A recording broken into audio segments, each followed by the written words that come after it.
Le Seigneur soit avec vous. Et avec votre esprit. Évangile de Jésus-Christ selon saint Luc. Gloire à toi, Seigneur.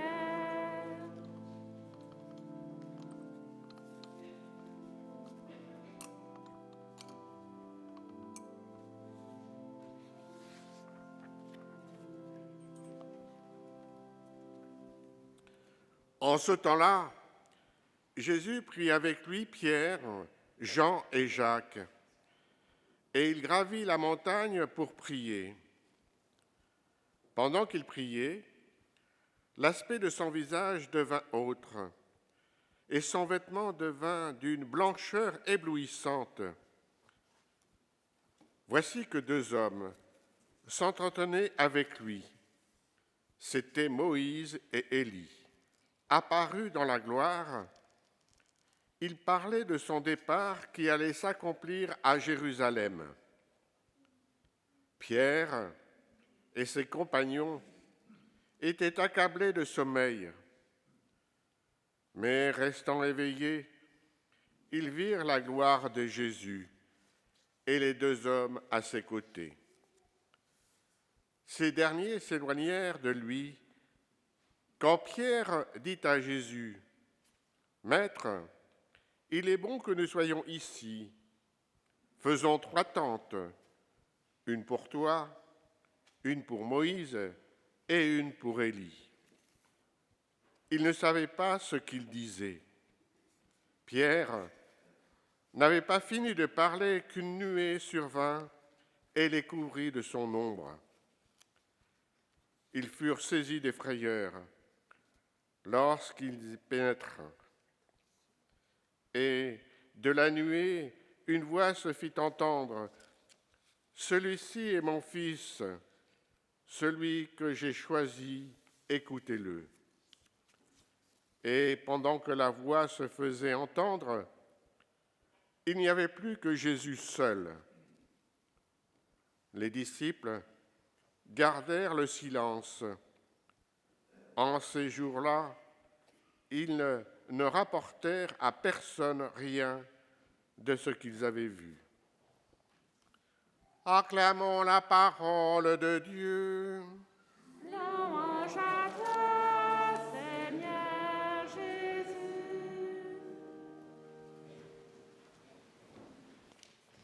Voilà, en méditant sur cet épisode de la Transfiguration, je me suis dit que ça pouvait tout à fait être une sorte d'image de ce que l'on voudrait que notre paroisse soit, à travers 3 choses. Vous voyez que la première chose, c'est que les disciples arrivent sur ce mont et Pierre dit « Il est bon que nous soyons ici ».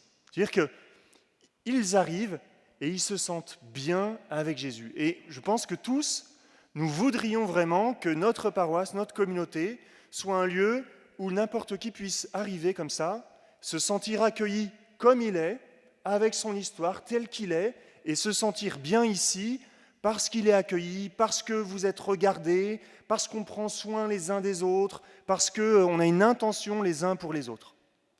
Et en cela, je trouve que cet endroit où ils montent sur la montagne avec Jésus, où ils se sentent bien, voilà, c'est une image de ce qu'on rêverait pour notre paroisse.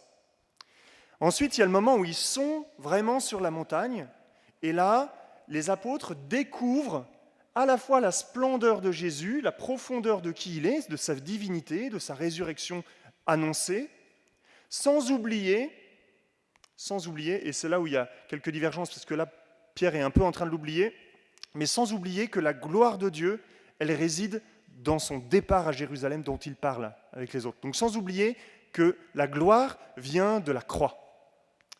Eh bien, nous voudrions nous aussi que, comme pour la Transfiguration, tous ceux qui viennent ici et qui se sentent d'abord accueillis et qui se sentent bien ici, puissent vivre ici dans cette paroisse une vraie rencontre avec Jésus et avec la profondeur de son identité, avec la beauté du sacrifice de la croix, avec la gloire que consiste à donner sa vie. Voilà.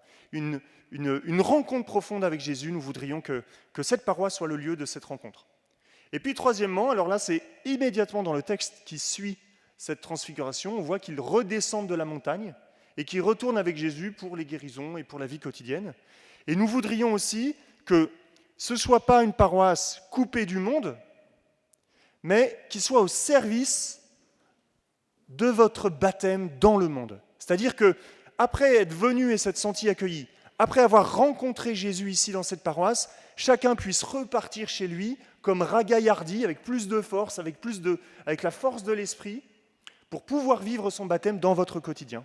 Et que du coup, ça illumine la semaine qui s'ouvre maintenant jusqu'au dimanche prochain, et ainsi de suite, de semaine en semaine, jusqu'à ce qu'on rentre tous ensemble dans la gloire du ciel. Voilà.